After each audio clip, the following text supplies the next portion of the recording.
Kæru vinir, fyrir hönd Svarfdalasýsl, bókafélags okkar systkina og maka, þá býð ég ykkur hjartalega velkomin til að fagna útgáfu stórmerkilegra bókar Akureyrarveikina.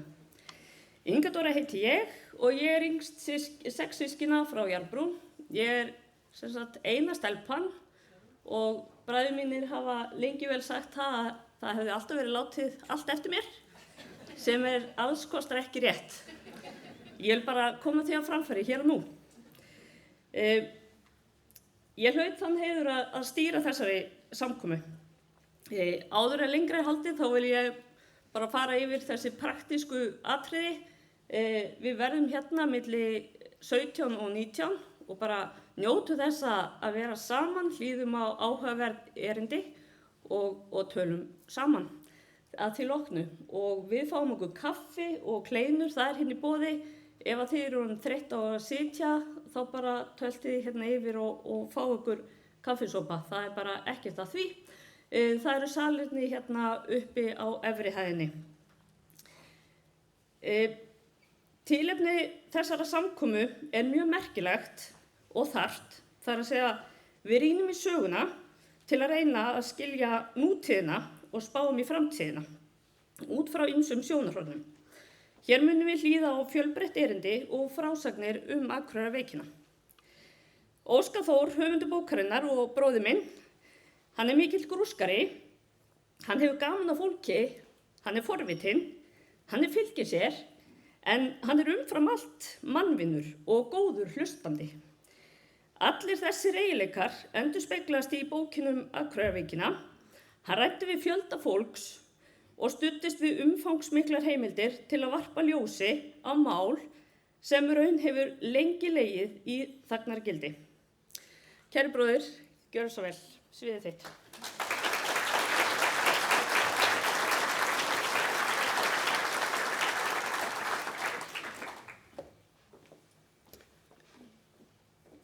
Já, ágæta samkoma, mikið gleðuna mig að sjá ykkur öll hér í dag. Tilefnið eins og Inga Dóra segir, útgáfa þessara bókar sem ég hef unnið að núna í 2 ár til hliðar við allt annað sem ég hef verið að gera. Fullu starfi í Verkmenntaskólanum og leið sig á sumrin, en ég veit ekki þegar ég lít tilbaka við tek hvernig ég fór að þessu. En þetta samt komið saman. Ef ég byrja aðeins bara byrjunni, hvernig datt mér í hug að gera þetta? Ég rakst inn á mjög merkilegt málþing hérna fyrir nákvæmlega 2 árum síðan, rétt rúmum 2 árum síðan, á Landsbókasafni Akureyrarveikin og í tilefni af því að það 75 ár voru liðin frá því að veikin gekk hér á Akureyri og víðar land. Og ég var svo bergnuminn af frásögnum fólks á málþinginu, bæði þeirra sem veiktust og fræðimanna, að ég hugsaði þetta saga sem má alls ekki glatast. Auðvitað hafði ég rekist á eitt og annað í sambandi við Akureyrarveikinni gegnum tíðina í grúski mínu.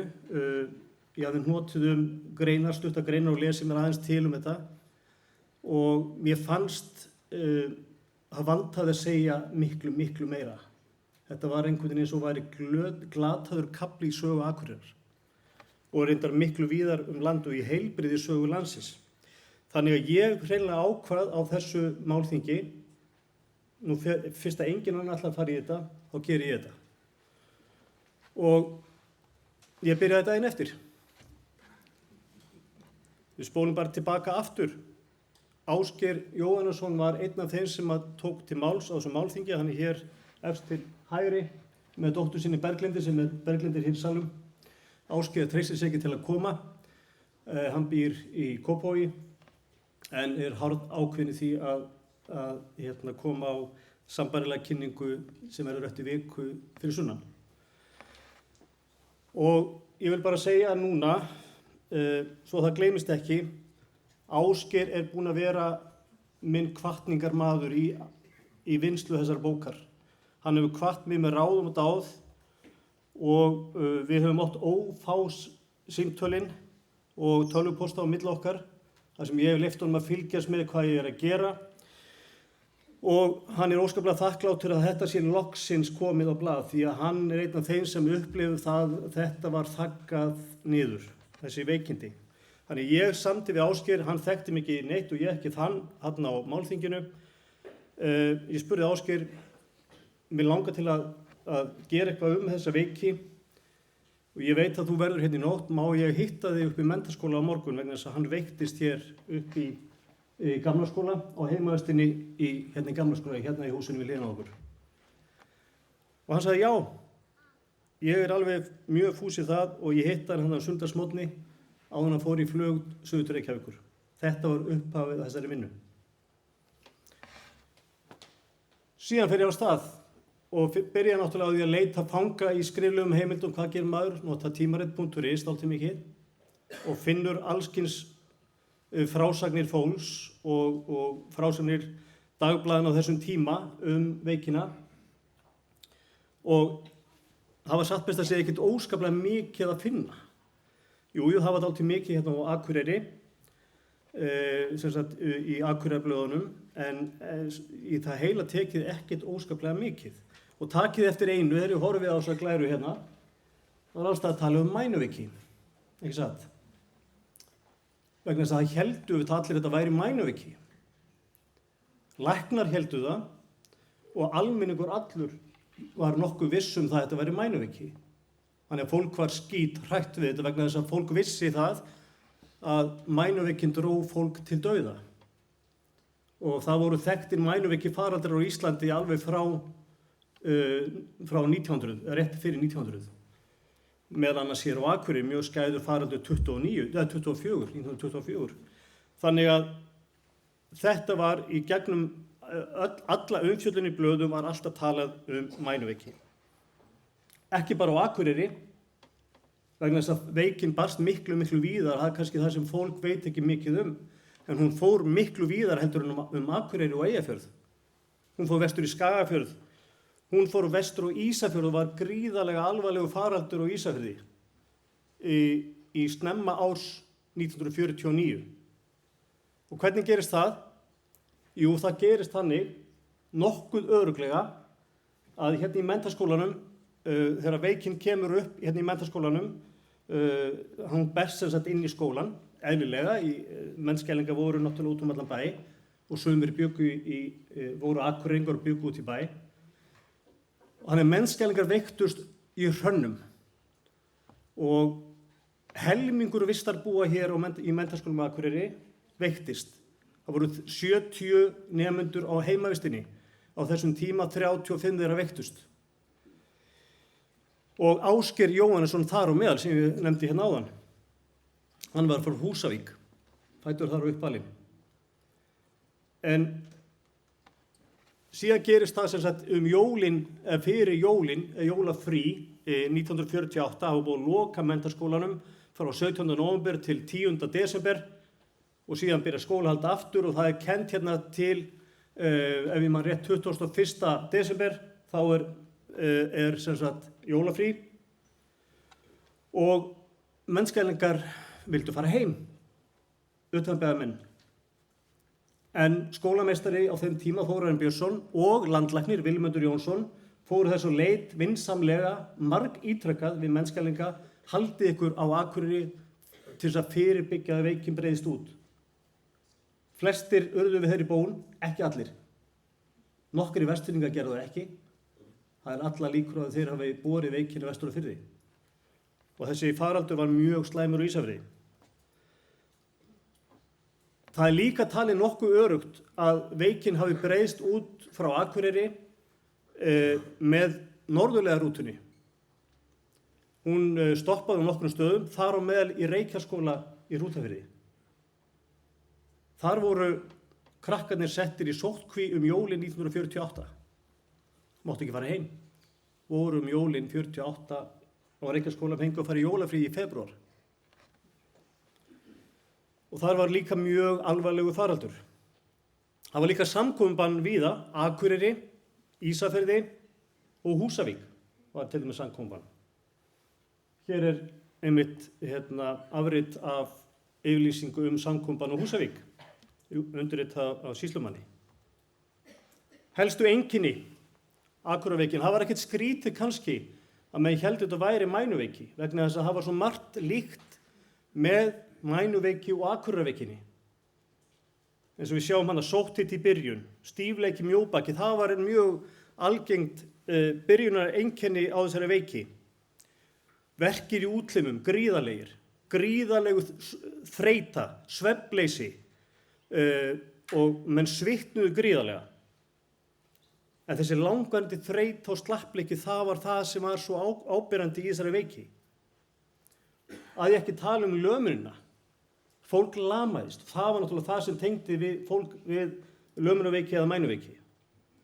20% sjúklinga, eins og segir hérna, sirka bát, fengu lömun, aðallega í fótum eða handleggjum og sumir, ekki allir, náðu sér að fullu, en margir voru að glíma við skertan mátt í útlimum allt sitt líf. En síðan það, einmitt vegna þess að útbreiðslan var svo svakalig hér á Akureyri. Það var skráð af læknum á þeim tíma 465 tilfelli hér á Akureyri, 488 tilfelli í Eyjafirði. En útbreiðslan var svo rosalega hröð hér á Akureyri. Hún var svo greinilega svo smitandi þessi veiki að læknar stoppuðu við. Þetta getur ekki verið mænuveiki. Þetta hlýtur að vera eitthvað annað. En þeir sögðu það ekki opinberlega, þeir efuðust. Þannig þeir héldu því hjá sér. Þess vegna var það sem landlæknir ákveður í janúar 1949 að senda norður 2 lækna, Björn Sigurðsson á Keldum og Júlíus Sigurjónsson lækni, sem ættaður hérna frá Árgerði við Dalvík, til þess að taka sýni úr sjúklingum á Akureyri. Og hvað gera þeir með sýnin? Jú, þeir senda hluta sýnana til Bandaríkjanna vegna þess að Keldur voru ekki orðnir þannig þróaður vísindastaður til þess að greina þessi sýni, finna út úr þessu.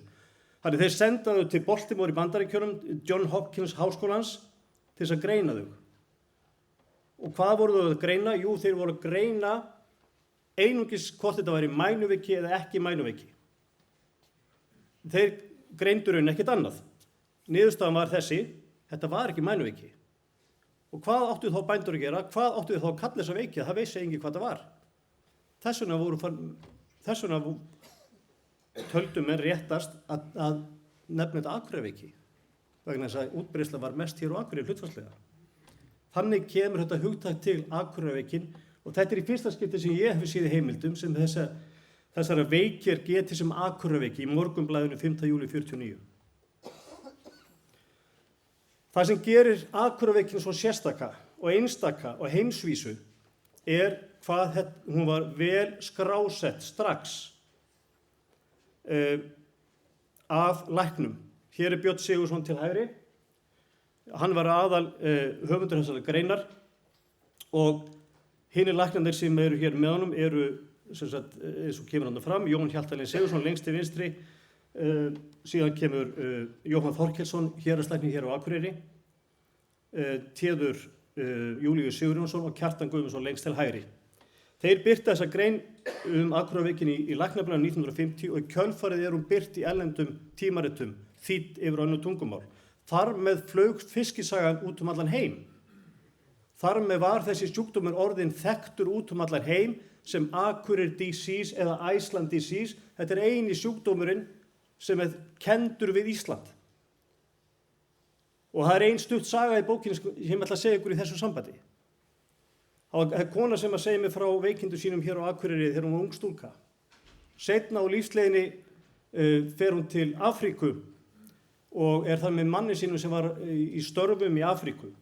Hún þurfti að fara til læknis af einhverjum ástæðum og sýni vegabréfið sitt lækninum og hann reyndist vera frá Indlandi. Hann sé vegabréfið Iceland og þá segir hann strax Iceland, Akureyri disease. Já, ég fekk Akureyri disease og þá datt andlit til mannum. Svona heimurinn lítill, en þetta segir manni það að þetta heimsfrægur sjúkdómur, allavega í kreðsum læknisfræðinnar. Uglust, ég veit ekki hvort þið sjáðu þetta. Eitthvað af þessu. Sjáðu eitthvað af þessu? Þetta er rosalega lesting. Það greip sig gríðarleg sótt hræðsla í Reykjavík, í höfuðborginni. Vegna þess að menn voru ekki búin að gleyma spænsku veikinni 1918 sem að dró fjölda fólks til dauða og nótabenni þarna heldur menn auðvitað allir enn sem komið var að þetta væri mænuveiki en ekki eitthvað annað. Þessi ágæti maður sendir landlækni þetta bréf og vandar honum ekki kveðunar eins og við sjáum við. Og það var ekkert ástæðulausu kannski, en í þessu sambandi er rétt að geta þess að læknar með vitund og vilja landlæknis tóku þann pól í hæðina að fela veikindin í Reykjavík. Auðvitað var Akureyrarveikin í Reykjavík. Það mátti bara ekki segja frá því. Þannig hún var skráð í læknaskýrslur með vitund landlæknis og héraðslæknir tóku sér saman. Við skráðum þetta sem vírusveiki, ekki neitt annað. Til þess að fyrirbyggja að yrði hystería í gangi í Reykjavík. Þannig það skráð í læknaskýrslur. Þetta upplýsir landlæknir í heilbrigðisskýrslum 3 árum síðar, opinberlega. Annar faraldur Akureyrarveikinnar var vestur á fjörðum, aðallega á Patreksfirði. Þetta sjáum við mynd til vinstri frá Patreksfirði, til hægri er mynd frá Þórshöfn á Langanesi. Það voru 2 faraldrar, eða 1 faraldur á sittvoru landshorninu sem var mjög merkilegt af Akureyri. Menn héldu líka að þetta væri mænuveiki, en það kemur í ljós við þá gátum menn greint þetta á Íslandi og gátum fundið út þetta var ekki mænuveiki, þetta var Akureyrarveiki. Og hvernig getur þetta gerst að þetta fer á 2 landshorn á sama tíma undir lok 55 fram á árið 1956? Jú, það gerist þannig líklega að þetta berst frá Reykjavík, það kemur á daginn að það voru tilfelli Akureyrarveikinnar á þessum tíma í miklum mænuveiki-faraldri Reykjavík, inn á milli voru tilfelli Akureyrarveikinnar. Þetta gátu menn fundið með mótefnamælingum. Þannig þetta berst sennilega með strandferðaskipinu frá Reykjavík, það hefði viðkomu á Patreksfirði, það hefði viðkomu á Þórshöfn og Langanesi. Og við vitum það, og ég er búinn að greina það í gegnum öllu gögn, ég veit nákvæmlega hvað maður bar þetta til Þórshafnar og Langanesi. En ég ætla ekki að segja það hér. En það skiptir það ekki máli. Ég auðvitað varð að fara þá leið að leita til fólks eins og Inga Dóra nefnir hérna áðan. Vegna þess að ég komst fljótt að raun það að það voru til aðgengileg gögn, skrifleg, og ég fekk líka aðgangað gögnum á Þjóðskjalasafni. Atli bróðir mig hjálpaði mig með það að hann gekk í það fyrir mig að rannsaka gögn sem tengdust veikin þar og kann ég honum mikla þakki fyrir það. Þannig þessi gögn vörpuðu að hluta til ljós á málið, en aldrei hefði ég getað skrifað þessa bók ef það fólk sem ég leitaði til hefði ekki hjálpað mér og sagt sínar sögur. Þetta er ómetanlegar frásagnir. Fjölda fólks sem veiktist hér á Akureyri, fólk og afkomendur fólk sem veiktist hér á Akureyri og rauninni út um allt land. Ísafirði, vestur á fjörðum, hér fólk vestur á fjörðum, hér er fólk í Þistilfirði. Enginn, ekki einn einasti maður sagði nei þegar ég leitaði til hans og sumir sögðu þessa sömu setningu, loksins er eitthvað sagt um þetta, þessa veiki sem það er búið að þegja í öll þessi ár. Akureyrarveikin, fyrsti mögulega MS-sjúkdómurinn í Íslandi. Trúlega er það rétt. Það er talað um CFS, síþreytu, sem chronic fatigue syndrome. Það var hugtakið sem var notað hér áður fyrr. Nú tala menn frekar um MS-sjúkdóminn, sem er svona blanda af vöðvaverkjum og bólgur í heila. MS svona eiginlega regnhlífar hugtaka yfir fjölda sjúkdóma sem leiðir til þess að fólk lendir í vítarhring MS-sjúkdómsins og við heyrum betur af því á eftir.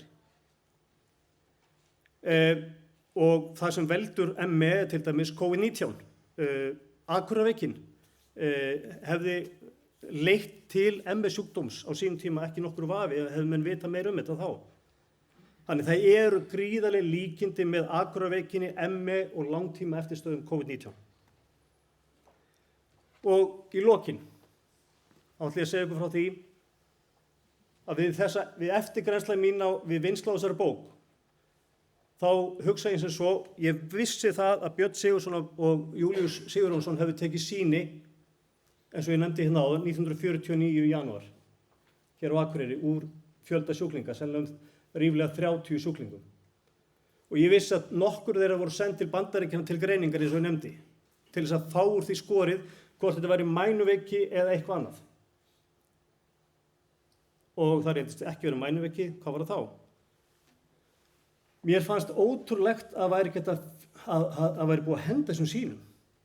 En ég veit að það er búið að leita þessum sýnum dyrum og dyngjum í fjölda ára af læknum og vísindamönnum. En ég veit ekki hvort að þessi þrjóska eins og Inga Dóra nefnir í mér, ég hætti ekki, eða kannski blaðamaður hefur komið upp í mér, mér tókst að finna þau. Og eða ekki mér tókst ekki að finna, mér tókst að finna að tala við rétt fólk. Það fólk sem vissi eitt leit af öðru, og ég hef búin að tala við fólk út í Svíþjóð og út allt. Loksins tókst að finna þau og þau eru í þessu húsi. Veru sýkla og veirufræðideild Landspítalans. Þau voru á Keldum lengi vel, fluttust þaðan með Margréti heitinni Guðnadóttur, sem þið þekkið, ugglaust öll, einn merkasti vísindamaður okkar. Hún er látin. Hún fer með sýnin, þegar hún fer að vinna fyrir Landspítalann, tekur þau með sér, hún skynjaði að þetta geti verið merkilegt. Og var svona varðveislu kona sýnana. Síðan taka aðri við, einn maður sem býr núna út í Svíþjóð, sem að þetta datt upp úr Margréti yfir kaffibolla við þennan mann sem býr út í Svíþjóð, heitir Einar. Og hann gat staðfest við mig, þessi sýni voru síðast þegar ég vissi til, en það eru 9 ár síðan ég hætti að vinna. Þannig að hann benti mér á annan sem benti svo annan. Og þau eru til. Og það eru líka til sýni af frá fólki vestur á fjörðum.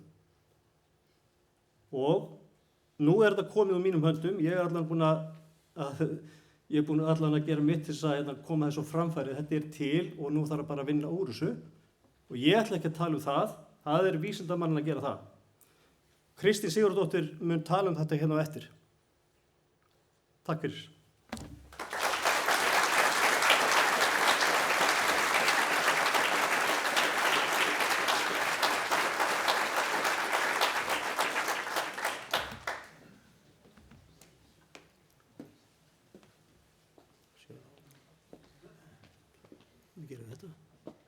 Innilega til hamingju með daginn, Óskar, kæri bróðir, og til hamingju með þetta stórvirki.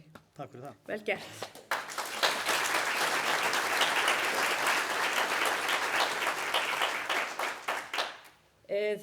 Þegar ég var að nálgast fyrsta eintaki af bókinni, ég var mjög forvitin, þá brunaði til Atla bróður og Guðrúnar mágkonu í Reykjavík og tók barnabarnið mitt með, sem er 4 ára drengur.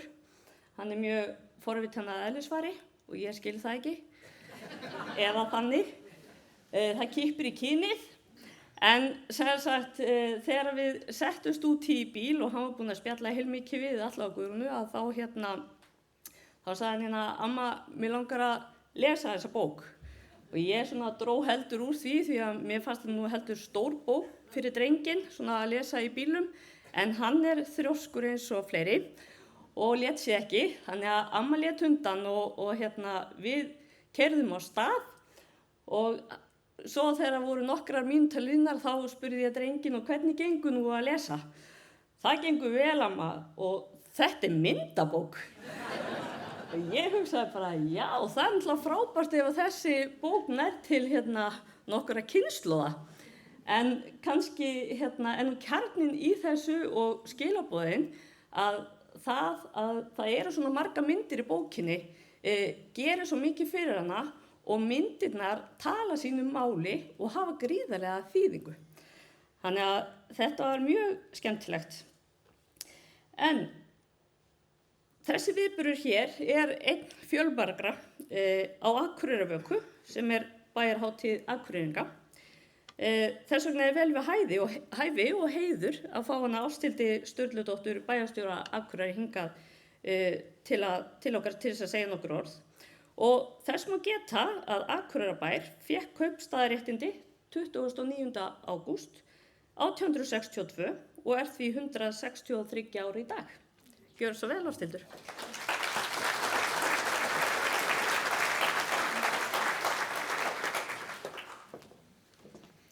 Kæru gestir, gleðilega hátíð, kæri Óskar til hamingju með útgáfuna.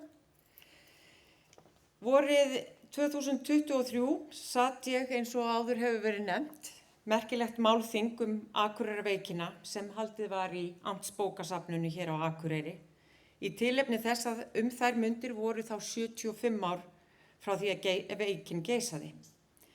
Þar voru flutt gagnmerk erindi fræðafólks, lækna og vísindamanna eðli veikinnar og hugsanlega skyldleika hennar við COVID-19. En það sem mér þótti kannski ekki hvað síst áhrifaríkt og einstakt var að heyra var vitnisburður þeirra sem urðu fyrir barðinu að annars vegar Akureyrarveikinu miðja síðustu öld og hins vegar COVID-19 á árunum 2020. Salurinn í Amtsbókasafninu var þéttsetinn enda forvitnilegan kafla í sögu Akureyrar ræða og að þessum tíma vorið 2023 vorum við varla búin að jafna okkur á þeim heljartökum sem COVID-19 hafði tekið samfélag okkar sem og annara víða veröld.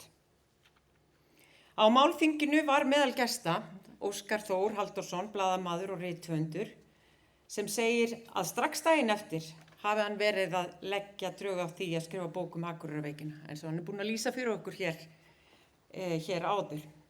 Svo áhrifaríkt var þetta málþing vorið 2023 og ég held að allir þeir sem sátu það geti verið sammála það.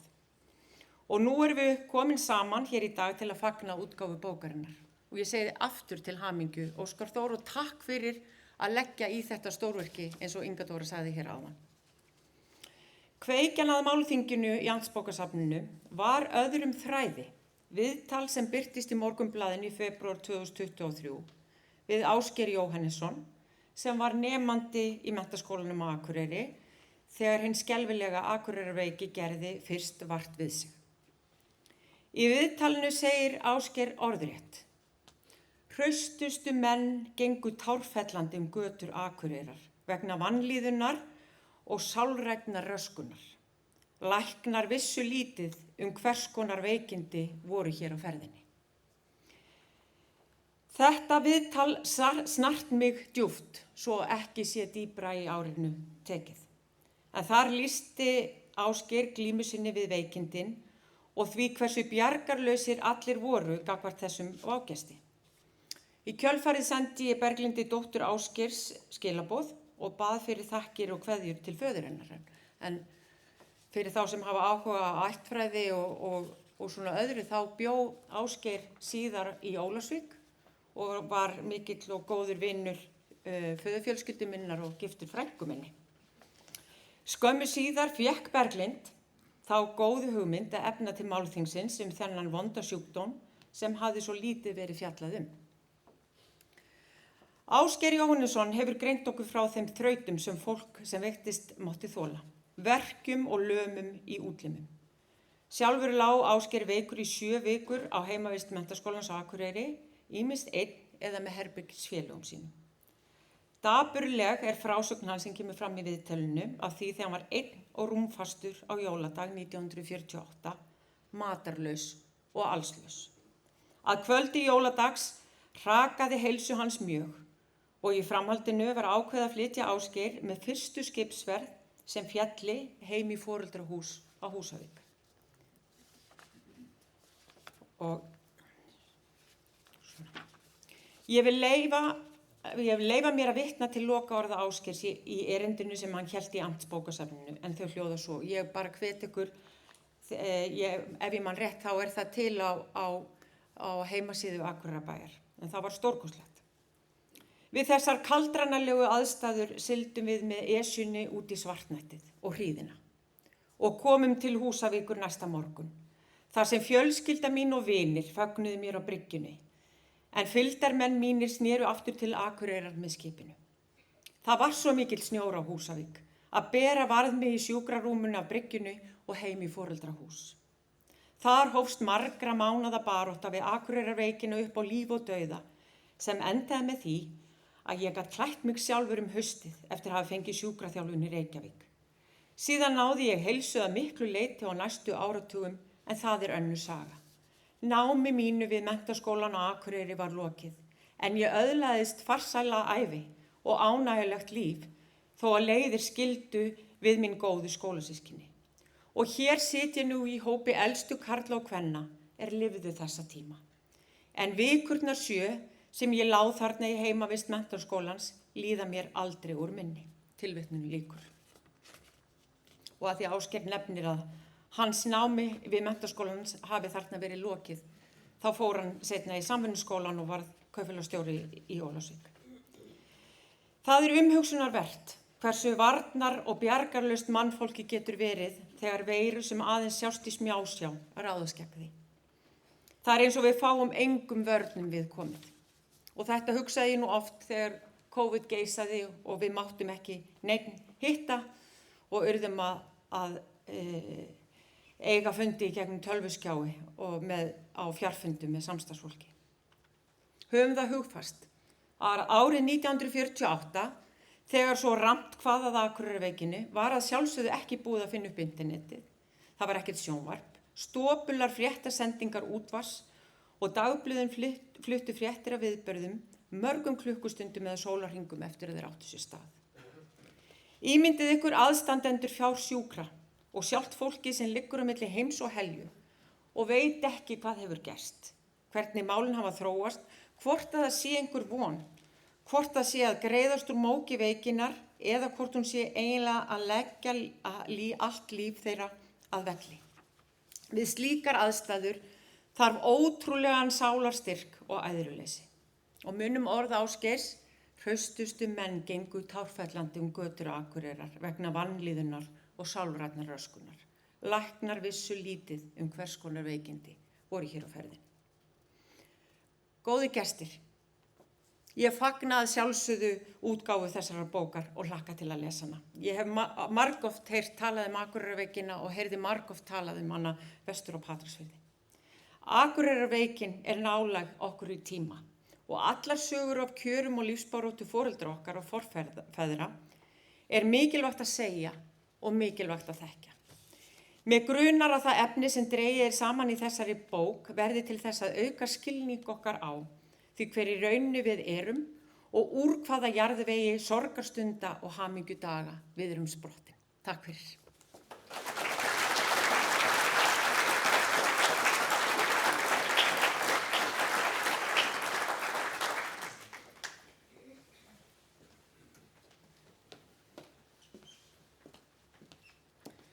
Já, Akureyrarveikin okkur nálega í tíma og kæra þakkir Ásthildur fyrir þessar áhrifuríku frásagnir.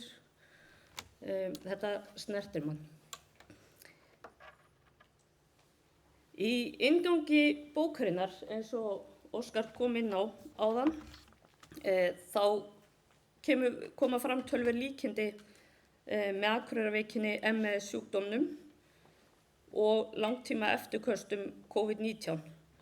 Og í dag glíma 3.000 til 5.000 manns við MS-sjúkdóminn og langvarandi eftirköst COVID-19. Næst ætlum við að hlýða á Friðbjörn Sigurðsson, krabbameinslækni og lækni við Akureyrarklíníkina, sem var sett á stofn á sama stað, þar að segja hér í Kvosinni í Emma, í ágúst fyrir réttu rúmu ári. Akureyrarklíníkin, hún þjónustumiðstöð fyrir fólk með MS-sjúkdóminn eða langvarandi einkenni COVID. Gjörðu svo vel.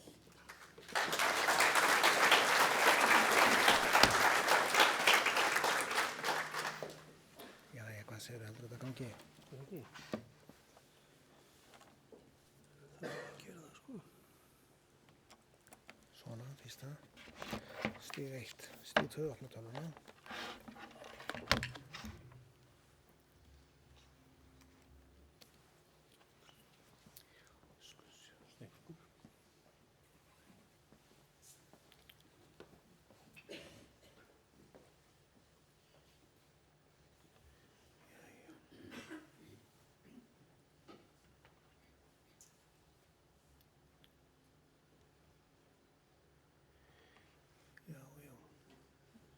Þetta ætla bara að bjarga sýnist mér.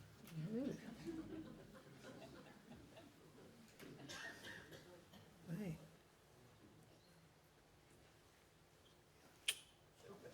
Góðan daginn. Innanlega til hamingju með daginn. Óskar, Þór og fjölskylda. Þetta er stór viðburður.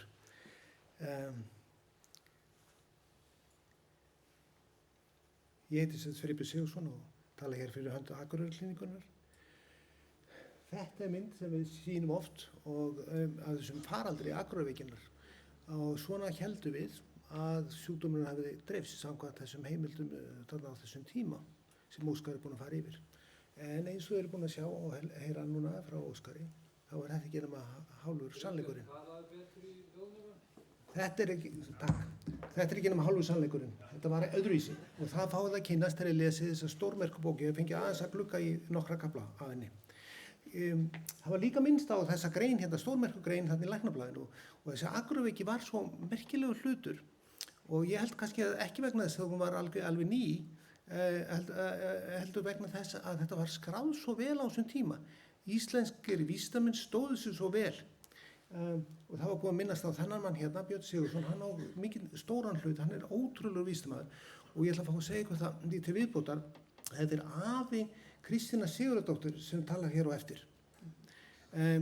Margir töldu að hann hefði átt að fá Nóbelsverðlaunin fyrir alla sína fínu vinnu og meðal annars Erni Snorrason heitinn sem sinnti ME-málum töluvert tíma. Hvernig vegnaði þessum sjúklingum sem veikur Akureyrarveikina? Nú, sumir voru bara fínir. Það var kannski 20% náðu sér alveg. 60% voru ekki með heilsubrest alla sína ævi og 20% voru með einkenni, bara voru töluvert veikir alla sína ævi og náðu sér ekki og komst ekki til vinnu. Og hér er vitnað í viðtal á Ríkisútvarpinu fyrir 5 árum síðan eða svo og hér er viðtal við Núma Adolf Sveinbjörnsson og hann segir þetta var ekki rætt. Manni fannst að þetta væri eitthvað sem mætti ekki tala og ætti ekki að tala Maður satt bara uppi með þetta og situr með þetta enn, segir Númi. Og þetta hefur enginn þennan sjúkdóm allar götur síðan. Ég held að sé að verða breyting núna á allra síðustu árum. Ég held það. Meðal annars með tilkomu þessara fínu bókar sem við erum að fagna hér í dag. Nú það voru fleiri Íslendingar sem hafa sinnt þessum rannsóknum og sjúkdóm og hérna nefni ég síni myndir á nokkrum. Og hérna þessi maður hérna Sverrir Bergmann heitinn, hann var mjög ötull talsmaður þjónustu við fólk með Akureyrarveikina og MS-sjúkdóminn og hérna hann sagði að þreytuveiki er hvorki móðusýki né taugaveiklu heldur alvarlegur sjúkdómur sem er illlæknanlegur. Nú var þetta fyrirbæri alveg nýtt? Var þetta nýr sjúkdómur sem kom þarna 1948? Nei, alveg örugglega ekki. Þegar ég les Íslendingasöguna þá er ég alltaf að leita að því, er ekki einhvers kempan þarna sem veiktist af ME? En það hefur ekki þótt þess virði að nefna það allavega ekki það sem ég hef fundið en þá en hjálpið mér að það hlýtur að hafa verið einhverjum af okkar fornu köppum sem fengu þennan sjúkdóm. En það er talað allavega frá 1750 að þá hafi svona tilfellum verið lýst. Og þið sjáu þessari línu hérna í sögunni að það er Akureyri þarna minnst á það 1948 og svo frekari þróun þegar nafngiftur á þessu sjúkdómi eins og Óskar fór yfir áðan. Það voru fjöldin allavega öðrum faraldrum sem hafa verið lýst eins og Akureyrarveikinni. Einir 76 eru birtir á þessari glæru hér. Hérna eins og með Akureyrarveikina fannst ekki vírusinn á bakvið þetta. Kannski með sýnunum sem Óskar fann verður hægt að finna vírusinn sem olli Akureyrarveikinni og kannski hjálpar það öllum hinum sem birtu þessar rannsóknir varðandi hina 75 faraldrana. En Akureyrarveikin var svo sérstök vegna þess að henni var fylgt svo lengi eftir. Menn voru að birta greinar hálfri öld eftir Akureyrarveikina, voru menn að birta greinar Akureyrarveikina. varðandi alla aðra kvilla, meira að segja SARS í Kanada, þið finnið ekki lengra eftirlit nema 1 ár. Þannig að þetta gefur okkur svo mikla sérstöðu okkur Íslendingum að geta birt rannsóknir sem spanna svona langan tíma. Ok. Svo það fjölmargar aðrar veirusýkingar sem geta valdið MS-sjúkdómnum og hérna nefnum við þá, númer 1 þessi Epstein-Barr, þetta einkirningssóttin, að hún einna frægust fyrir að valda MS-sjúkdómum. Akurveikin var ekki Epstein-Barr, það vitum við. Við vitum marga hlutum hvað það var ekki.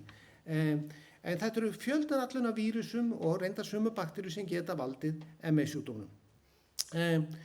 Og hvað nú þessi MS-sjúkdómur og hvað felst í því? Við eigum því miður ekki neitt almennilegt blóðpróf í dag, þannig að við ætlum að senda í MS-blóðprófuna, heldur erum við að nota greiningaskilmerki og þetta þessi mikla skerðing á færni sem einstaklingur hafði áður, en nú erum við miklu minni færni en eldur en áður.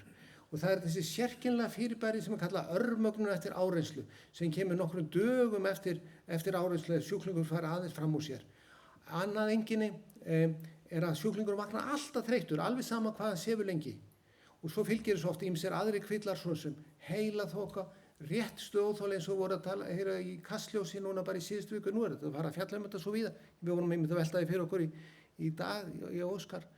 Það út af bókinni sem hefur allir svona mikið umfjöllun POTS og allt þetta já, við veltum því allavega fyrir okkur. Og svo ýmsir önnur einkenni, verkir, sjóntruflanir, óþol fyrir ljós og hljóði, efnaóþol, flensulíka einkenni. Hérna viðtal í Morgunblaðinu við Svein Benediktsson. Hann lýsti þessu þannig að þetta var eins og að vera með flensu, samfellt í 5 ár. Aldrei náði sér, heldur bara alltaf með flensu í 5 ár og þið vitið hvernig það er með flensu. Þetta alveg hörmulegt, en að vera með það í 5 ár hræðilegt. Hann lést því miður úr MS-sjúkdómnum og hann sé sárt saknað. MS-sjúkdómurinn tengist ýmsum öðrum kvillum. Merkir þessi ringur hérna í miðjunni MS-sjúkdómurinn, hann tengist ofta öðrum kvillum svo sem eins og mígreni, fjölefnaóþoli, vefjagigtar og þessu réttstuóþoli eða POTS og ýmsir sjálfsofnum í sjúkdómur þarna tengdi líka. Hvað þessi sjúkdómur? Og það skrýtna við þennan sjúkdóm, þóttur að þessi búið að vera að tala þetta í áratugi, þá getum við ekki enn verið viss það hvernig orsök þessi sjúkdóms Og það kannski, þannig að þegar við skiljum ekki hlutina, þá svo auðvelt fyrir okkur að segja, þetta ekki til, þetta bara í höfðun á fólki. Og við segjum oft þegar fólk segir við okkur, sem kemur í kliníku okkar, það búið að segja mér allan tíman að þetta var bara í höfðun á okkur. Og þá segjum við á móti, þetta alveg rétt. Þetta í höfðun á okkur, þetta alvarlegu taugasjúkdómur. En hvað veldur þessum alvarlega taugasjúkdómi? Langlíklast þetta samþætti atriði sem kemur inn á ónæmiskerfið, það verður einhver óstjórn í ónæmiskerfinu, eða sjálfsofnæmi, það getur verið að bakteríuflóran í görninni brenglist verulega, það getur verið hugsanlega kekkjun í fínu háræðunum í líkamanum sem veldur því að súrefni til vefjana takmarkast verulega og við vitum það að þessi sjúkdómur ræðst á ósjálfráða taugakerfið. Og svo kom COVID og hérna fljótlega, þið munið að COVID kom þarna fljótlega fyrstu mánuðum 2000 og fljótlega fóru menn að segja, býtu, það eitthvað að gerast hérna. Sumir bara ekkert að ná sér eftir COVID. Ég vel að frétt í júlí 2020 í Mogganum. Sumir lengi að ná sér eftir kórónuveiruna. Og síðan við búin að vita náttúrulega að fá hafsjóa flóðrögg eftir það. En nú, það semst búin að vera eiga sér stað ákveðin vitundavakning þennan sjúkdóm. Og þökk sé ykkur fjölskyldunni að koma út með þessa bók hérna í dag því að það oftir að auka umræðuna verulega að ég held og við erum að standa vel að því. Hérna til þess ME-félagi með gjörning hérna á Akureyri fyrir örfáum ári síðan, þar sem 465 skópurum var raðað í kirkjutröflum til minnast þeirra 465 akureyringa sem fengu Akureyraveikina. Og hérna áfram ME-félagi að minna á alvarleika þessa sjúkdóms.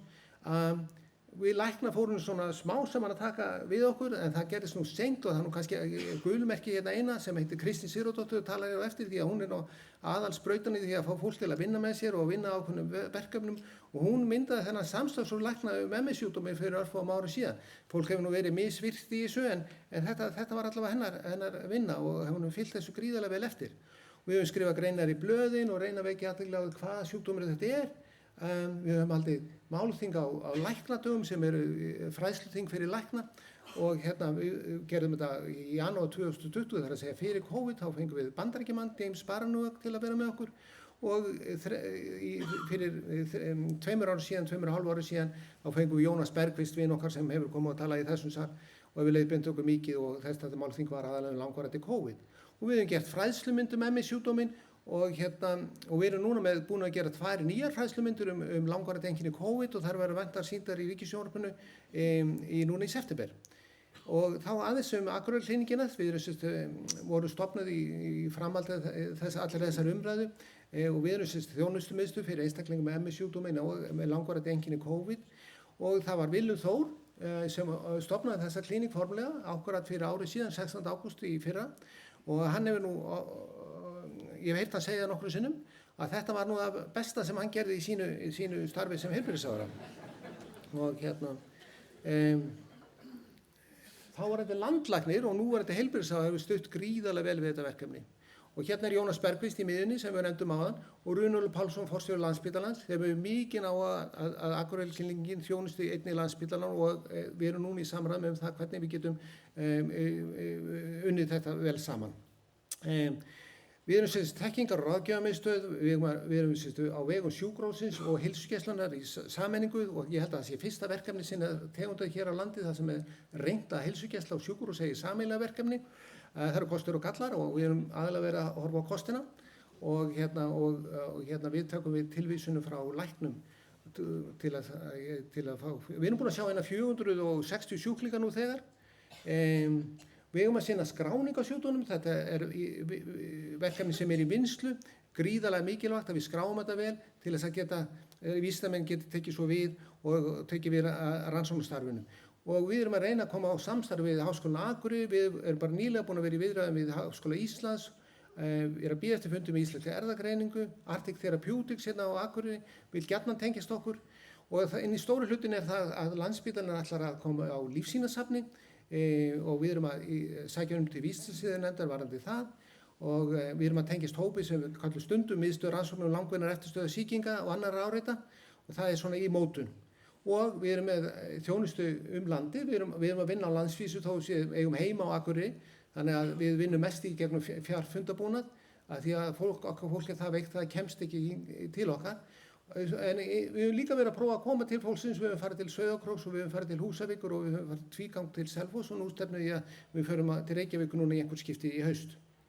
Og svo erum við með samstarfið ME-félagið og SKÍ einnig. Og við erum í töluverðu erlendu samstarfi og hérna ber þá helst þessi hópur hérna evrópsku vísindamanna EMERG sem aftur Kristín kom okkur inn í. Takk Kristín. Og staðan í dag, ég er að verða búinn. Við erum búin að sjá 460 sjúklinga, meiri hlutin erum við að sjá í myndsíma, 100 manns á biðlista, ætti ekki verið svo langt, við ætlum að reyna að koma honum niður í haust. Þetta er nær 4 mánuðir í biðtíma og við erum það tölum við vinna framöndan núna sinna eftirliti. Nú, lífsgæði þessara einstaklinga. Sko, erlendar rannsóknir hafa sýnt að þetta fólk er yfirleitt hundveikt, þetta er veikt fólk. Og með samanborið við aðra sjúkdóma, aðra slæma sjúkdóma, svo sem nýrnabilun á endastígi á fólki á nýrnavél, það hefur meiri lífsgæði heldur en MS-sjúklingarnir, langflestir. Og rannsóknir hafa sýnt að lungnakrabbamein með meinvörpum, sem er náttúrulega hræðilegur sjúkdómur, er þó skárri sjúkdómur heldur en MS-sjúkdómur hvað líðan varðar. Þetta hef ég sannreynt, að því ég er nú líka krabbameinslæknir, að þá sé ég það að margir af MS-sjúklingum okkar eru miklu veikari heldur en okkar krabbameinssjúklingar. Og þetta er liðið okkar í teyminu, feikilega gott lið sem hefur safnað saman með mikinn áhuga á þessu sjúkdómi, hjúkrunarfræðingar, iðjuþjálfar, félagsráðgjafar, móttökuritari eða heilbrigðisgagnafræðingur og félagsráðgjafar. Og þetta teymi er bara að vinna gríðarlega vel saman. Þetta er ekki bara heilbrigðismál þessi sjúkdómur, heldur þetta líka félagssjúkdómur, það er að segja. Þetta er oft ungt fólk sem verður allt í einu kippt út af vinnumarkaði úr skóla og er allt í einu bara komið á örorku. Og þannig að við erum búin að eiga samstarf við félagsmálaráðuneytið það hvernig við getum reynt að sinna þessu fólki sem best. félagslega líka. Þetta til að minna okkur á það að við erum í Norðurlandasamstarfi. Þetta skýrsla á vegum Norðurlandaráðs sem kom út fyrir hálfu ári síðan og hún segir það eiginlega ekki val það hvort að Norðurlandaþjóðirnar eiga að vinna saman, það eiginlega orðið skylda. Þannig að við ætlum að vinna vel saman með okkar nágrannaþjóðum. En nú ætlum ég að ljúka aðeins Akureyrarveikina. Þetta þetta málþing sem þeir eru búin að nefna, mynd af þessu fólki sem talaði þarna á málþinginu. Og þarna hún Berglind þarna lengst til hægri og Kapparnir þarna Ásgeir situr og Númi sem ég vitnaði áðan stendur þarna. Hann spilaði þá á harmoniku og var virkilega gaman. En þá í hléinu þá kom Haraldur Hauksson, skurðlæknir. Hann kom til mín og sagði, heyrðu það náungi að nú Svarfaðardalum. Hann hefur rosalega á að skrifa þetta. Og það ekki til að tala við hann. Og jú, ég var alveg til í að tala við hann. Og Óskar kom til mín. Og ég vissi náttúrulega ekkert við hverju ég átti að búast því að oft fólk kom með einhverjar hugmyndir sem hann sagði, frábær hugmynd. Endilega, ég skal styðja eins og ég get. Svo gerist ekkert. En hér var unnið. Það var bara komið í síman bara nokkra dögur síðan, byrju, hvað áttur við? Hvernig ætlar að aðstoða mig? Hvernig finn ég gögn? Þannig að þetta leiddi til þess að við sem bara okkar bækur, við opnum þær fyrir þér. Við erum búin að safna tölvöld af gögnum. Þú grúskar í þessu eins og þú vilt og tala við okkur eins og þú þarft til að fá spurningar. Og þetta búið að vera gríðarlega gaman að fá tölvupóst eða uppringingu og segja, hvernig var þetta nú eiginlega? Og oft svarið, ég er bara ekki viss, en einhvern veginn að þá tókst rithöfundunum að krafla sig gegnum þetta og finna bara nýja hluti eins og þessi lífsýni sem bara stórmerkilegu hlutur.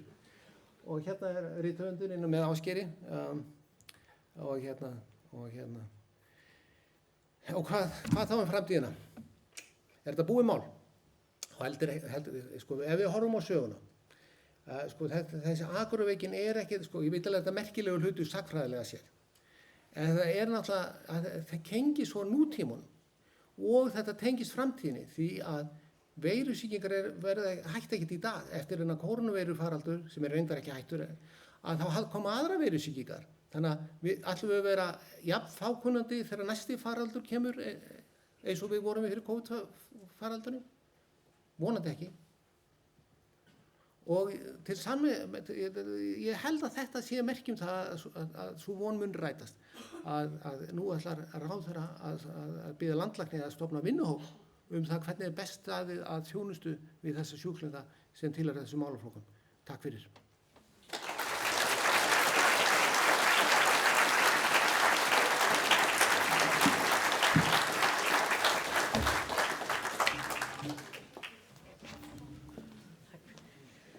Takk fyrir Björn fyrir afar fróðlegt og upplýsandi erindi og það ekki vanþörf á að opna Akureyrarklíníkina, heyri ég og sé. Það eru orsakir og afleiðingar. Lestur bókarinnar Akureyrarveikina hreyfir við manni. Við flest getum ekki sett okkur í spor þeirra sem hafa glímt við og eru að glíma við afleiðingar og eftirköst þeirra sjúkdóma sem hér hafa verið ræddir. En það sem við getum gert að styðja við þá sem ganga í gegnum þessa sjúkdóma og sýnt þeim skilning. Kristín Sóley Sigursveinsdóttir Akureyringur í húð og hár. Hún þekkir MS-sjúkdóminn af eigin raun og ætlar að deila reynslu sinni. Gjörðu svo vel.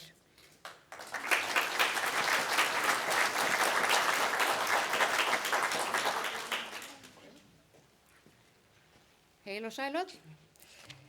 Ég ætla aðeins að byrja að græja hérna því ég vil ekki vera með nóg signal alltaf hérna. Ég alveg nóg sambandslaus. En ég ætla að hvetja ykkur til að standa þessu upp á meðan. Það vont að sitja svona lengi. Gjörðu svo vel.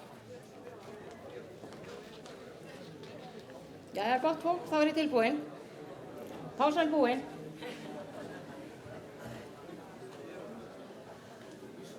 Búin að missa allir kaffi. Ég ætla að segja ykkur örlítið frá því að Akureyrarveikin, hún hefur hugsanlega haft meiri áhrif á líf mitt heldur en ætla mætti. Því sagan segir að meðal annars vegna faraldursins hafi ungt fólk á Ísafirði átt þess kost að taka fyrsta ár menntaskóla í heimabænum veturinn 1949-50 frekar en að fara til Akureyrar eða Reykjavíkur í þá menntaskóla sem þá störfuðu á landinu. Pabbi var einn þessara nemenda og hann hefur sagt að líklega hefði hann aldrei farið í menntaskóla nema vegna þess að hann gat farið í þennan undirbúningsbekk og þar sýndi hann sjálfum sér og öðrum að hann átti erindi í menntaskóla. Hann kom svo norður og settist á skólabekk í Emma haustið 1950 í 4. bekk eins og hann hét þá og lauk námi vorið 1953. Í Emma kynntust mamma og pabbi og vörðu svo ævinni saman. Áttu börn á buru, grófu rætur og muru og svo framvegis. Það má því segja að ég eigi að einhverju leyti Akureyrarveikinu það að þakka ég til. En ég ekki stödd hér til að fjalla Akureyrarveikina beint, heldur til að segja ykkur frá reynslu minni af því að veikjast og greinast með ME og hvernig ég hef öðlast nýtt líf í kjölfarið. Og ég ætla bara að segja ykkur það að ég að fara mjög hraustlega út fyrir þægindar að mann tala veikindi mín. En til þess að þið hafið einhverja mynd af mér áður en ég veiktist, ætla ég að segja aðeins frá mínu fyrra lífi, ef svo má segja. Ég akureyringur, 3. í röðin af 6 systkinum. Mér sagt ég hafi verið duglegur, ábyrgðarfullur og frekar kátur krakki og mér gekk vel í skóla. Ég kynntist mannsefninni í Emma og við höfum verið samferða í lífinu æ síðan. Eftir námið í Emma fór ég og lærði iðjuþjálfunarfræði í Kaupmannahöfn og fór síðar í námi lýðheilsufræði með Gautaborg og meistaranámi í opinberri stjórnsýslu í Háskóla Íslands. En eftir iðjuþjálfunarnámið vann ég á geðdeildum í Reykjavík og hér á Akureyri í 8 ár og síðan við félagsþjónustu hjá Akureyrarbæ í 15 ár. Þar af 9 ár sem framkvæmdastjóri búsetudeildar sem þá hét. Þá tóku við 4 ár sem lektor við iðjuþjálfunarfræðideild Háskólans á Akureyri. Að þeim loknum vann ég sem verkefnastjóri við móttöku sýrlensks flóttafólks hér í bænum. Snemma árs 2018 var ég svo ráðinn í starf forstöðumanns upplýsinga og þjónustudeildar bæjarins. En það heitir nú þjónusta og þróun. Í þessu starfi var ég þegar ég veiktist. Verkefnin voru fjölbreytt og áhugaverð og ég sá fyrir mér ég myndi jafnvel verið í þessu starfi þar til ég færi á eftirlaun. Ég hef líka tekið þátt í ýmiss konar félagsstörfum í gegnum tíðina, var formaður Iðjuþjálfarafélags Íslands í 4 ár, tók þátt í stjórnmálastarfi og fleira. En þrátt fyrir að vinnan hafi alltaf verið mér mikilvæg og ég hef lagt mikla áherslu á sinninni vel, þá það alls ekki eina eða mikilvægasta hlutverki í lífinu. Ég maki, mamma 2 barna, tengdamamma, amma, dóttir, systir, frænka, vinkona, mákona og ýmislegt fleira. Allt þetta hlutverk sem ég hefur þótt og þykir enn mikilvægt að rækta og sinna vel.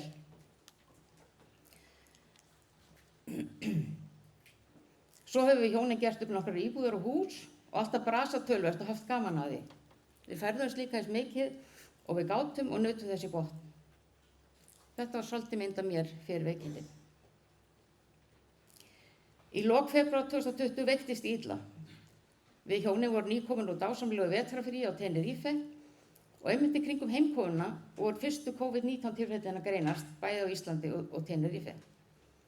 Ég vissi svo sem ekki hvað það var sem var að hrjá mig en ég man að ég var svo veik að ég óttaðist líf mitt. Ég átti erfitt með andardrátt og gat bara andað almennilega ef ég lá á maganum. Eftir nokkra daga fór ég að hressast og taldi líklegt að ég hef fengið einhvers konar inflúensu. Hafði áður fengið inflúensu og veikst mjög illa og fannst þetta bara líkast því. Ég fór aftur til vinnu leið og treysti mig til en gekk illa að ná mér alveg. Ég var alltaf orkulaus og tók eftir því að ég var með svona mallandi hitalömbru flesta daga. Þegar ég leitaði til læknis fannst svo sem ekkert að mér og mér var sagt að oft tæki það líkamann langan tíma að jafna sig á vírusýkingum. Svo leið tíminn og mér batnaði ekki. Þvert á móti þá dró heldur að mér. Ég réð verr og verr við daglega lífið. Orkan fór svo til öll í vinnuna og annars satt á hakanum. Ég var samt alltaf að reyna að koma mér í gang, hreyfa mig og brasa í ýmsu sem lá fyrir og mér langaði til sinna. Ég fór endurtekið til læknis en engin skýring fannst þrátt fyrir allar handa rannsóknir og pælingar. Við líkamlega slappleikann og örmögnun bættist stöðugur höfuðverkur, einbeitingarskortur, heilaþoka, minnistruflanir, svefntruflanir og verkir. Mér fór að gruna að ég hefði fengið COVID-19 og þetta væri eftirköst af því og fór í mótefnamælingu en niðurstaðan var neikvæð. Þetta hafði líklega verið einhver önnur vírussýking sem ég fekk þarna eftir Tenerife-ferðina. Ég hafði haft mjög gaman af vinnunni minni og sinnt henni af áhuga og krafti og eftir því sem tíminn leið var sífellt erfiðara að ráða við verkefnin í vinnunni. Ég þekkti ekki lengur sjálfa mig og hagaði mig stundum á þann hátt að ég var miður mín yfir eigin framkomu. Ég man að ég hugsaði að ég vildi ekki þurfa að vinna með mér svona. Eftir eitt slíkt atvik ákvaði ég að nú væri komið gott og ég sagði upp. Ekki skynsamlegt, en mér fannst þetta það eina í stöðinni. Þarna var liðið 1 ár og 8 mánuðir frá upphaflegu veikindunum. Ég vann samt nærri 6 mánuði viðbútar og hætti í apríllok 2022, 2 árum og 2 mánuðum frá því ég veiktist. Ég var alveg búin á því. Lífsgæðin gjörbreytt frá því sem áður var. Ég var að tapa heilsunni og enginn virtist vita hvað væri í gangi. Ég átti mjög erfitt með að höndla þessa stöðu. Fram að þessu hafði ég þá mynd af sjálfri mér að ég væri dugleg, atorkusöm og klár. Núna væri ég dofin, verkjuð og drustuleg. Gat ekki eins og útskýrt fyrir sjálfri mér og öðrum hvers vegna allt væri breytt.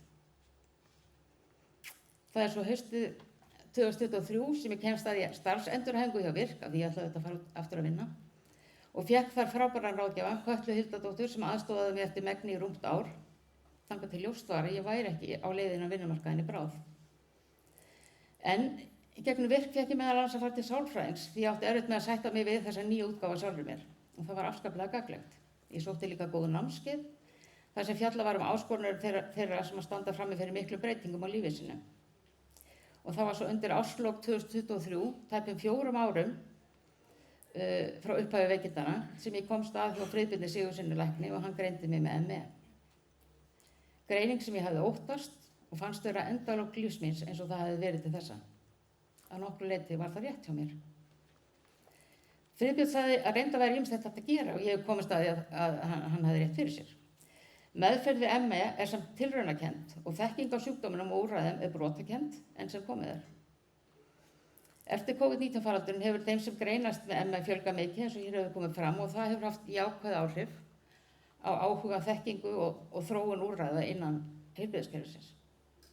Meðal þess jákvæða má nefna tilurð Akureyrarklíníkurinnar á síðasta ári. En betur má duga skal.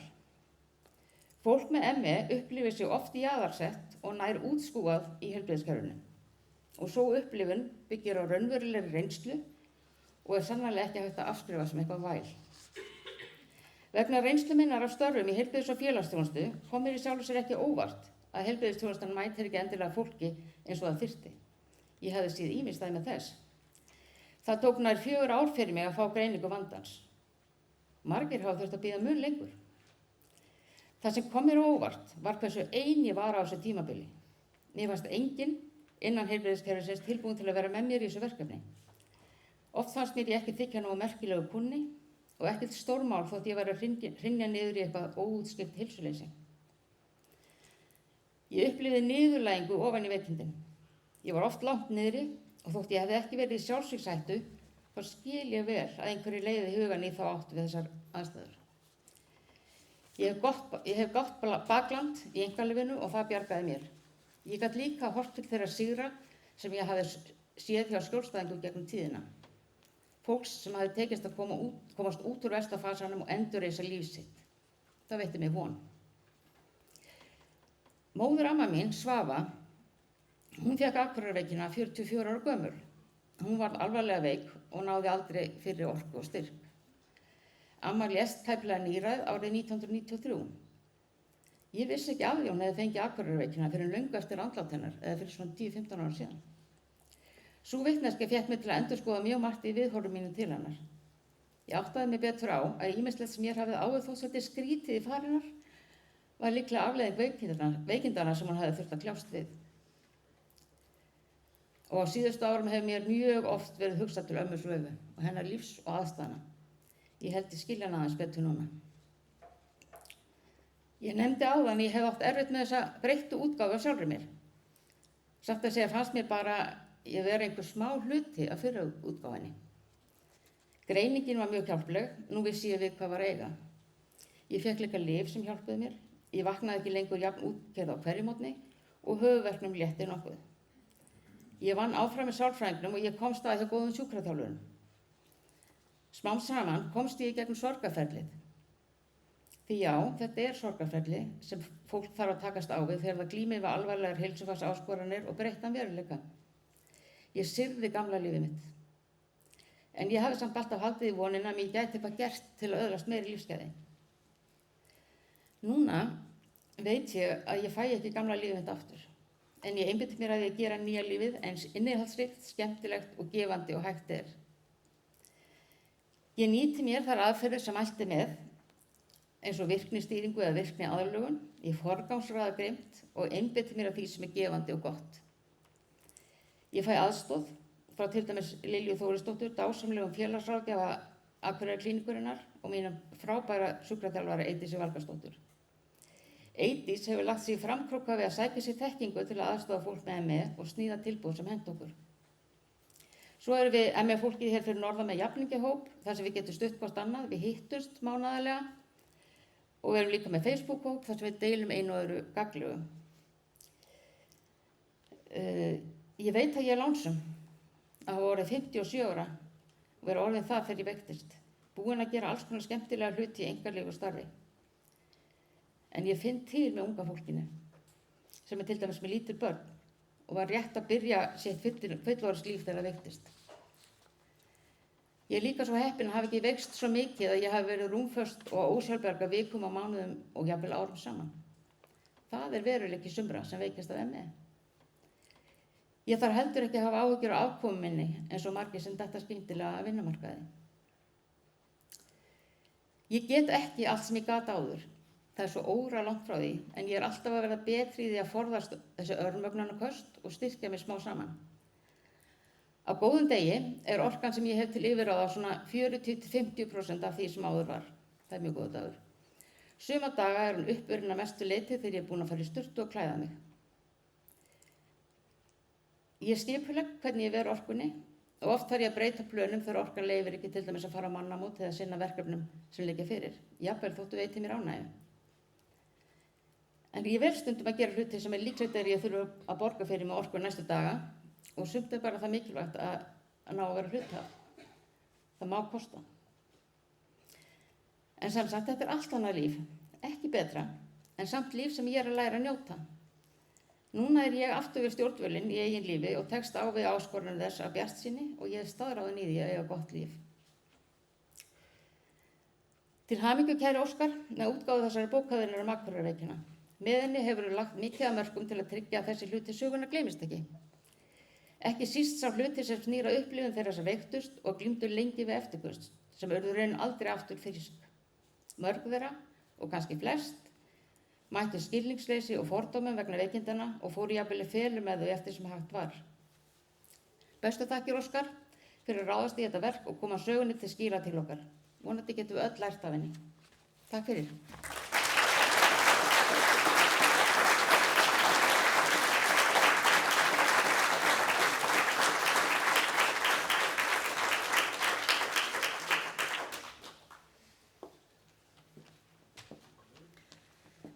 Takk fyrir þessa áhrifuríku frásögn, Kristín, og veita okkur innsýn inn í þennan sjúkdóm, hvernig er að vera með hann og takast á við hann dagstaglega.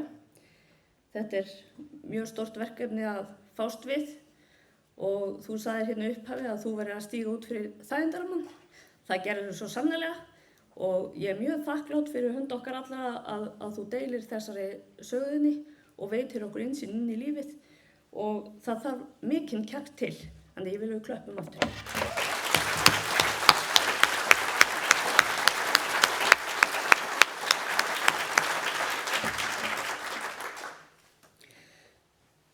Til að setja hlutina í samhengi og skilja þá betur eru rannsóknir mjög mikilvægar.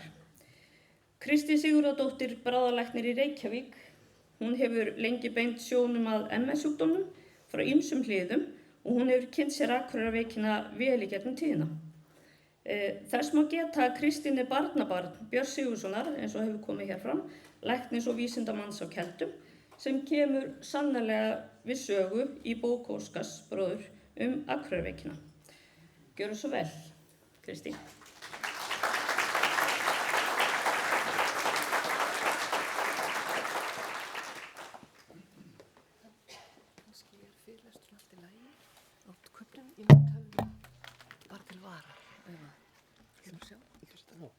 Við prófum bara, hvort kuppin hafi ekki ekki verið í lagi það sem við settum yfir á tölvuna á?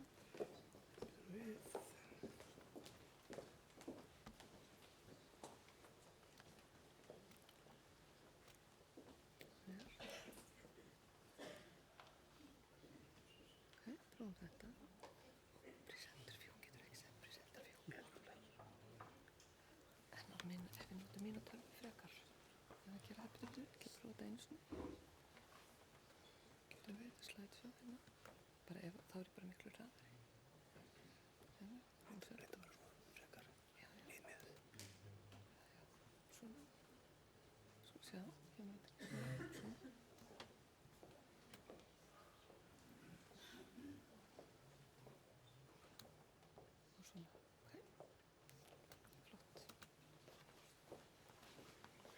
Og byrju, Óskar, til þess að snúa glærun, þennan, já, hér, ok, flott,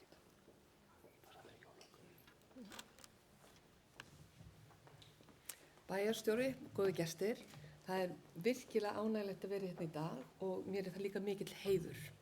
Og ég er í raun hér af 2 ástæðum, annars vegar er ég ein af þeim læknum sem hafa verið að lyfta þekkingu veikindi sem hafa verið skilin svo lítið eftir út undan hérlendis og til að bæta skilning og meðferð að sjálfsögðu. Og svo er ég líka mætt á afmælishátíð og til hamingju Akureyri sem er elsta afmælisbarnið á þessum lista, til hamingju Akureyraklínikin sem er rosalegt framfaraskref á Íslandi. Og mér finnst bara mjög mikilvægt að undirstrika það. Og svo er við líka í raun og veru að halda upp á afmæli útgáfu bókarinnar. Þetta er 0 afmæli, það verður 1 árs næsta ár bókin, þetta er fæðingardagur bókar. Þannig að, og þvílíkt þrekvirki sem Óskar hefur unnið. Og ég gleymi ekki á fundunum hérna fyrir 2 árum, hann kom bara alveg svona með augun alveg stór og það bara, þetta er svo margt sem ég vissi ekki og ég verði að skrifa bók. Og svo bara skrifa hann bók og hún er bara komin.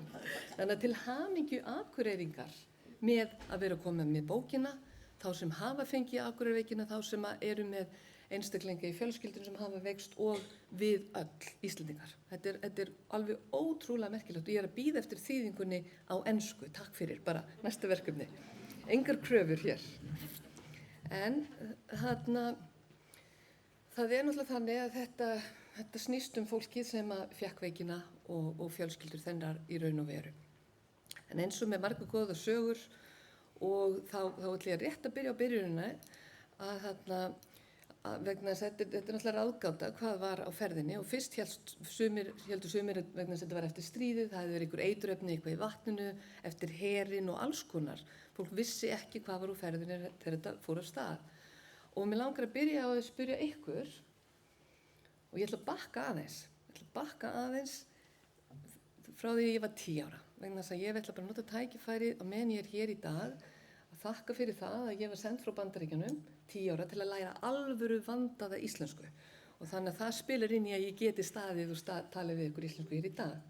En það var fleiri sem kom frá Bandaríkjunum og sagan hefst þarna, finnst mér á vissan hátt, og ég byrjaði bara að spyrja ykkur, hvað haldið þið að hafi verið fyrsta stóra erlenda fjárfestingin á Íslandi á 20. öldinni? Og sérstaklega ef þið eru pólitíkusar vil ég fá að spyrja ykkur. Eða þekki pólitíkusa, eða hitti það á í kaffibóðum eða á alls konar stöðum. Og það er nefnilega þannig að það var hagfræðingur sem sagði mér það að hún var í hugviti og hún var styrkurinn sem kom heim frá Rockefeller Institute þegar Björn Sigurðsson kom heim frá Princeton með styrk sem var merkt hugviti. Það átti ekki að fara í byggingar, það átti ekki að fara í hluti, það átti að fara í vísindi og hugvit. Og þetta spilar inn í af hverju þetta var svona stórt út í heimi og líka það að varðandi vísindi og hugvit að það er þannig, ég ætla bara aðeins að fara fram á mér hér og sýna ykkur. Ég var á fyrirlestri fyrir 10 árum hjá Kerecis þegar það var ekki orðið svo gamalt fyrirtæki og þá var sagt frá því að hefði Keldur ekki verið til sem var stofnað með þessum Rockefeller pening, þá hefðu þeir ekki haft stað til að fara í sína rannsóknir, það vera nær, stað til að fara í sína rannsóknir og koma Kerecis af stað. Þannig að fjárfesting í hugviti skiptir okkur gífurlega miklu máli í vísindum. Ég vil undirstrika það. Þannig að við þurfum að gera meira af því fyrir þessi veikindi.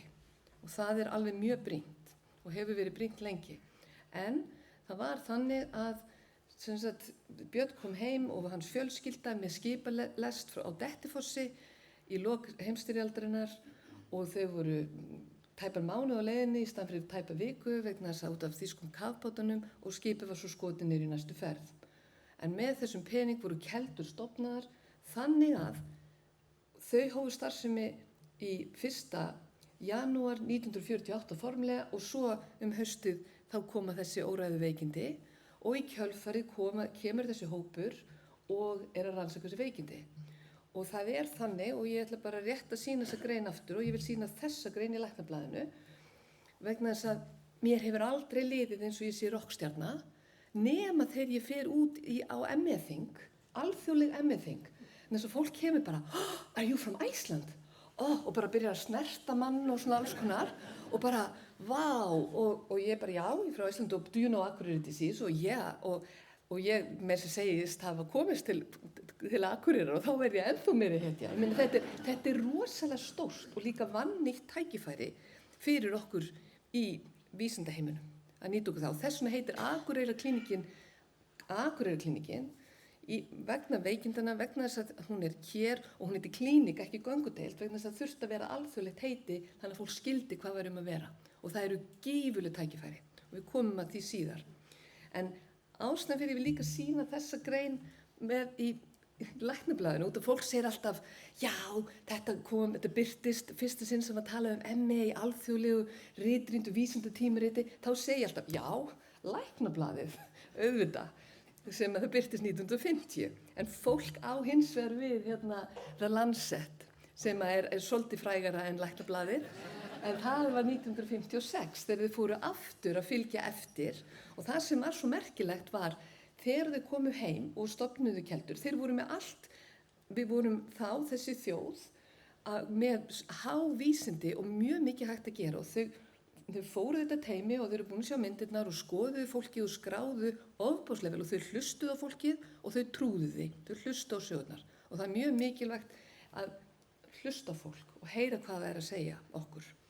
Þannig að það var annars vegar þetta að þessi grein í Lancet sem útlendingarnir eru að vísa til, en við höldum áfram að lyfta Læknablaðinu, en það er það að það komi þessar umræður það í blaðinu og voru ritstjórnarskrif það að þetta væri nýr sjúkdómur sem væri vert að fara að skoða og þá kom nafnið ME, myeloencephalitis, myelo eru vöðvarnir og encephalá þá tauga- og heilakerfið í raun og veru og þessar bólgur sem þeir heldur gætu verið í gangi.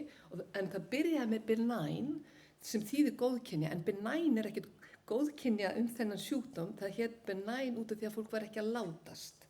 En þetta er ekki góðkynja sjúkdóm eins og þeir sem hafa staðið hér á undan mér hafa lýst allt og vel. Og takk kærlega fyrir þitt hugrekki og þína lýsingar, Kristín Sóley. Allavega. En eins og Friðbjörn sagði, það var haldið áfram hérlendis og ég verði að lyfta rétt fleirum sem komið að Sverrir Bergmann, taugalæknir, kom heim og 40 árum eftir Akureyrarveikina þá voru hann og fleiri að vinna þessum rannsóknum og benda á að þetta væri alvöru veikindi og það þyrfti að hjálpa þessu fólki. Og svo koma fleiri að með rannsóknur og tækifæri og það sem ég finnst athyglisvert í viðtalinu við Erni þegar hann segir, hann var sem sagt taugageðlæknir, vísindamaður í raun og veru og hann sagði það verið að vísa þessu fólki til mín út af því að það var eitthvað að því í hausnum eða geðveikt. Það var bara ekkert svoleiðis. Það er virkilega veikt fólk og hann var að fara þarna og lýsa þegar hann fór úr fyrstu alþjóðlegu ráðstefnuna fyrir 30 árum, 1996, grein í Morgunblaðinu þessi veikindi. Síðan færum við söguna svolítið fram í tíman og það er ME-félagið. Það er stofnað 2011 og ég verð að fá að dásama ME-félaginu hér. Þetta er svo lítið félag og það eru svo margir veikir einstaklingar. Þau hafa samt verið ótrúlega öflug að lyfta vitneskjunni þessi veikindum og reyna að stuðla að úrbótum. Og meðal annars, og eins og er búið að sýna áður, þá hafa þau gert svo margt til að lyfta þessum málum og ég þrátt fyrir, það hefur komið hér fram að ég er semst í fjölskyldu Björns Sigurðssonar sem að kom þarna og stofnaði Keldur. Þrátt fyrir það og þrátt fyrir það að ég var í læknisfræði hér á Íslandi, þá hafði ég ekkert heyrt þátt Keldna og þátt Íslands Akureyrarveikin. Það var ekkert haldið, þessu var ekki haldið á lofti. Og ég vissi ekkert þetta fyrir en ég var komin í þessa vinnu óræð veikindi sem þyrfti að sinna betur og skilja betur og mætti á þing og þá var bara þessi grein bara ljósrituð og stækkuð upp á veggnum eins og rauðidreillin nema upp á vegg. Ég hafði ekkert hugmynd þetta fyrir þannig að mér finnst það svolítið athyglisvert. Svo komum við að því að ég var með svo mikið af spurningum þess sumt fólk sem ég sá sem var veikt sem við höfðum ekki sem var skilning á og þegar ég var að leita kannski til þeirra sem þekktu voru búin að vera lengur læknar en ég að hvað var í gangi og ég fekk lítið svör. Þannig ég mætti á þetta þing sem ME félagið hélt sem var alveg frábært hérna 2017 talandi lítið félag sem gerir ótrúlega stóru hluti og þau voru með bæði íslenska og erlenda stórmenni að ræða þessi mál og ég spurði svo mikið á þessu þingi og kjölfarið mér boðið út á ME-þing sem eru alþjóðleg og ég byrja að smala alveg fullt af læknum hér heima til þess að koma og læra og tengjast og nýta þessi tækjum að færi með. Nema hvað, meðal annars, ég kynntist Ron Tompkins og bæði erum við úr bráðageiranum, hann var í 22 ár yfir Mass General í Harvard spítala, yfirlæknir þar, skurðlæknir og líka verkfræðingur MIT, læknir úr Harvard og hann stofnaði þetta Biosciences. Og þegar hann var hérna á þingi og við hittumst, ég bað hann að fara í læknablaðið, hvort hann væri til að fara í viðtal og hann spurði mig um hvað og ég sagði að mætti náttúrulega tala hvað sem hann vildi en ég óskaði kannski sérstaklega eftir að myndi ræða ME og líka minn okkur á hógværð og sem hann gerði. En hann var einn af þeim fyrstu sem að fóra að ræða það að þeir væru til að gera hvað sem þegar ég fyndi sýnin og ég byrjaði að leita 2017-18 af þessum sýnum sem Óskar fann, þannig ég ger mig grein fyrir hvílíkt þrekvirki og þannig að þetta var strax komið sem möguleiki. Þannig að hann ástæði fyrir líka, ég nefni hann sérstaklega, var að hann fekk líka Rockefeller-styrk, þessi fyrsti peningur til okkar hérna fyrir Keldur kom frá Rockefeller.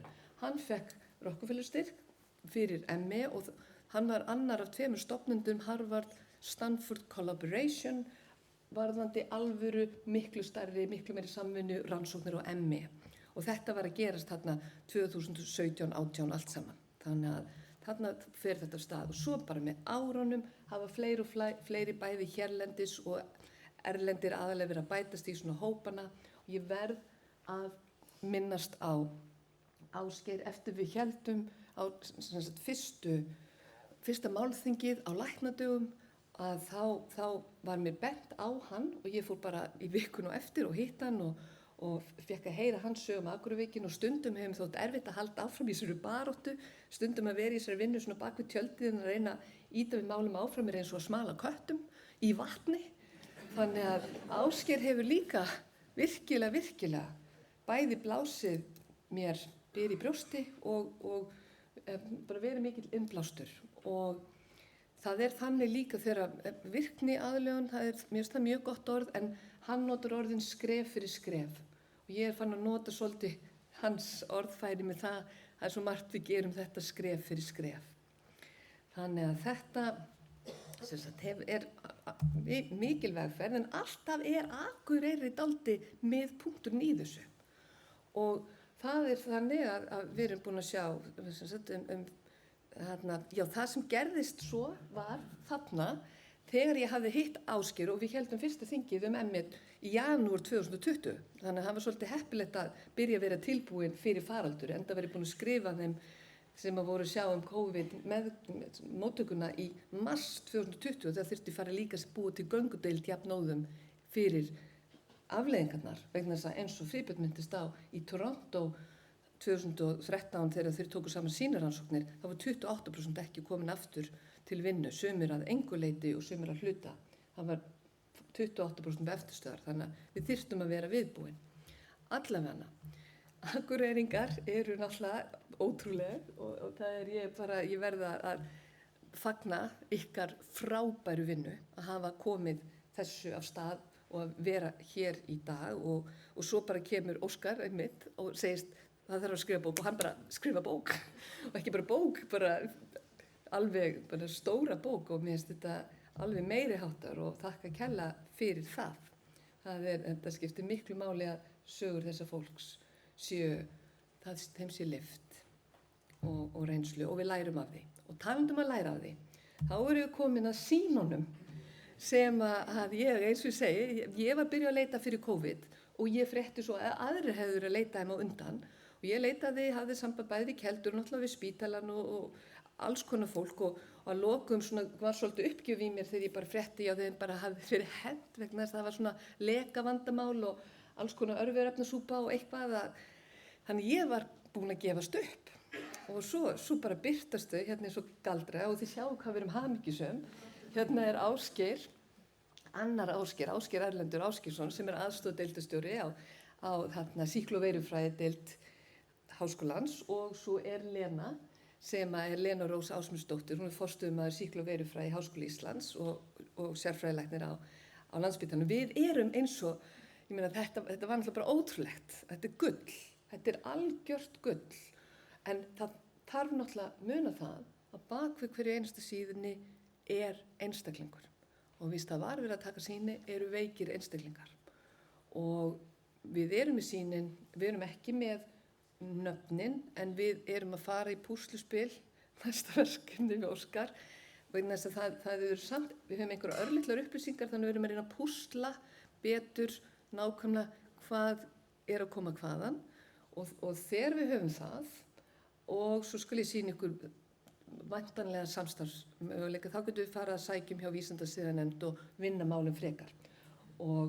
en samstarfsaðilar eru hér meðal annars David Systrom sem tók við eftir að Ron Tompkins lést í Harvard og Wen sem er í Stanford og líka Harvard og þeir leiða þetta samstarf og það er ekki bara þessir háskólar, Harvard og Stanford, heldur eru þeir með miklu fleiri samstarfsaðila í heiminum og að reyna að vinna af þessu en nafnið á þessu collaboration er búið að breytast í The Ronald Tompkins Collaboration til höfuðs honum, en þess að hann lagði þessum málefnum mikið lið og síðan er það þannig að það eru fleiri, Jónas Bergqvist sem hefur komið hérna og var þegar opnunum var og kom og talaði við okkur læknadögum, hann er líka í þessu Harvard-Stanford Collaboration og hann kæmi líka þarna inn með sína rannsóknir og svo eru þeir þarna í Stanford og hinn Ron sem er í Stanford, hann sýndi okkur frábæra grein, hann Friðbjörn sem að hann var höfundur af og birti einkennin og veikindin, hann er búin að vera frömuður í MR-rannsóknum þannig að, og Bedong er að vinna hjá þeim í Stanford þannig að þeir eru Stanford megin að virkilega hugsa, þeir eru komin með vegna þess að við viljum vinna með fólki sem hefur áhuga og sem hefur þekkingu og nota líka bestu rannsóknar aðferð sem til eru í dag en þessi sýnir eins og gull og við viljum ekkert að nota allt efni sýnana eins lítið og við getum, þannig að við erum að reyna að nota eins lítið og við getum til að læra sem mest. Þannig að, en þeir í Stanford ætla að einbeita sér að því að reyna að skoða alla mögulega sýkla sem gætu komið til greina, bara eins breytt og hægt er að fara. Síðan fundum við meira gull að það voru til saursýni frá 1956 og það er rosalega sterkt og framsækið að hafa tekið það og geymt á sínu tíma. Það var enginn búinn að uppgötva meltingaflóruna og vita hvað hún væri merkileg.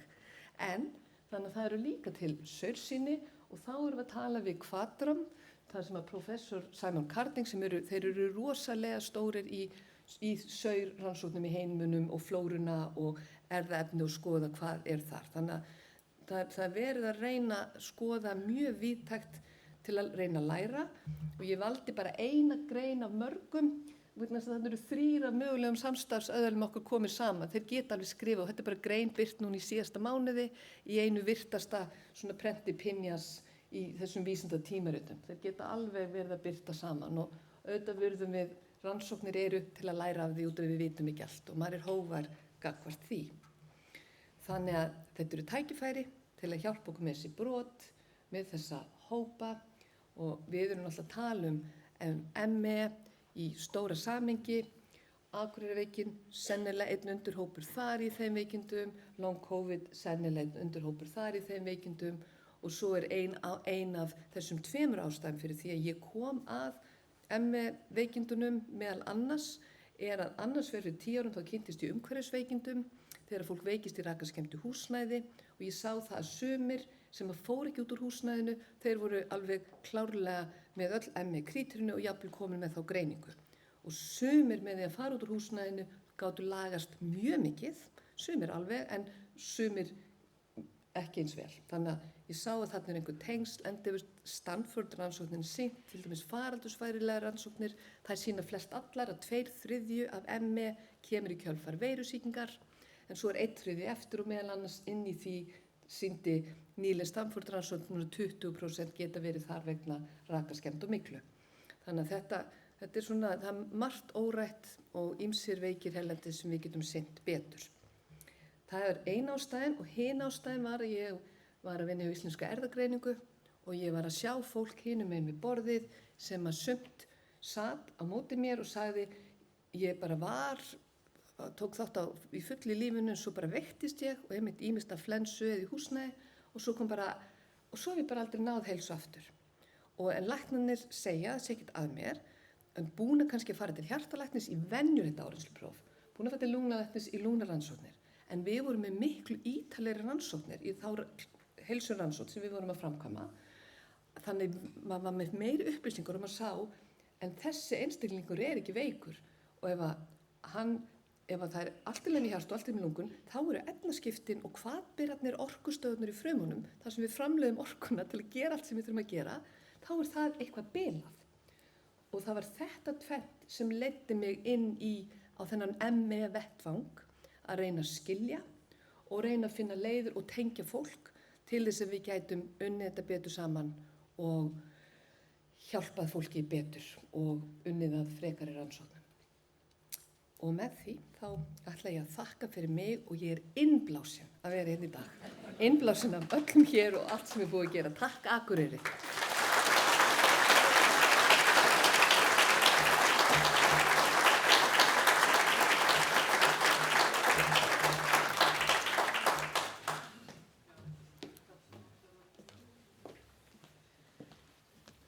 Kæra þakkir, Kristín, fyrir þitt erindi sem var mjög fróðlegt og veitir okkur innsýn inn í heim rannsóknuna.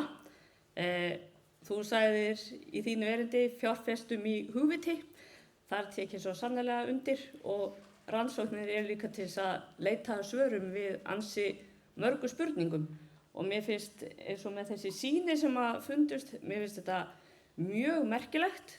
Og ég var að hugsa, ég ætlum bara að segja núna við bróður minn, ég held að þessi bók sé bara fyrsta bindi. Og nú bíðum við eftir framhaldinu, Óskar. Þú ert bara rétt að byrja, þú hefur reyndar sagt það við mig. Þetta er hérna snjóboltinn sem að stækkar hratt.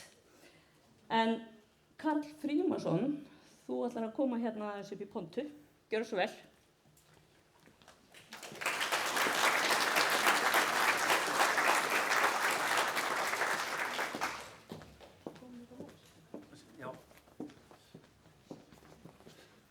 Kæri Óskar, til hamingju með þetta stórvirki. Miðað við frásagnir af tilurð bókarinnar þá sýnist mér að fjöður hafi orðið að hænu og væntanlega verður hænan að hænsnabúi.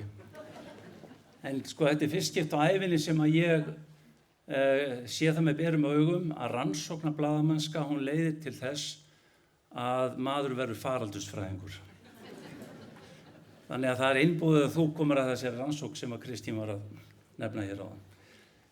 Erindi mitt hingað var að Óskars að það var eiginlega bara að vekja athygli á fræðsluspjaldi sem að við hér í menntaskólanum höfum látið gera og við skólameistararnir Sigurlaug og Anna sem var nú hérna áðan vorum sammála að halda minningu Akureyrarveikinnar, hversu kaldhæðnislegt sem það nú er, á lofti hér vegna þess hversu margir lágu hér sjúkir.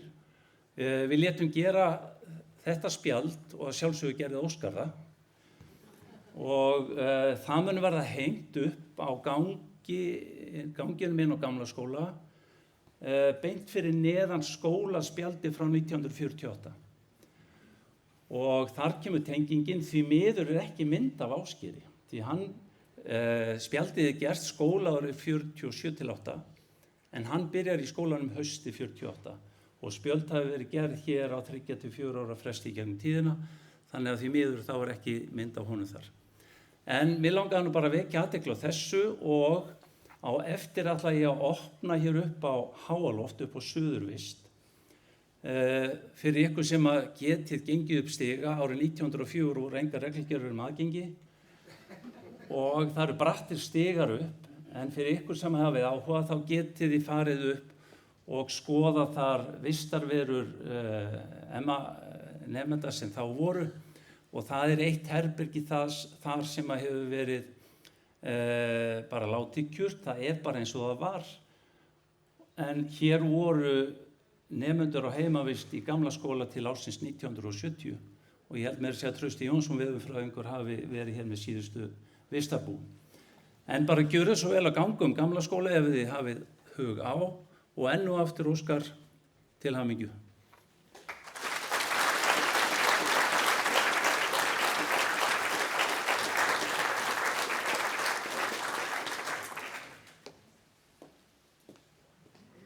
Jæja, þá förum við að ljúka þessu.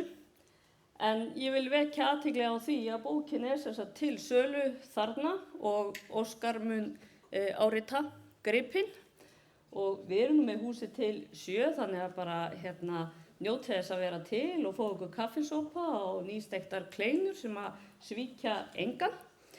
En fyrir hönd Svartdæla síst þá vil ég þakka ykkur kærlega fyrir komuna og þessa ljúfu stund hérna saman. Ég vil hnykkja því að bókin Akureyrarveikina, hún tileinkuð öllu því fólki sem veiktist af Akureyrarveikinni. Þetta saga sem má ekki gleymast og biðla til ykkar að vekja athygli á bókinni og vekja umræðu út í samfélaginu. Takk fyrir okkur.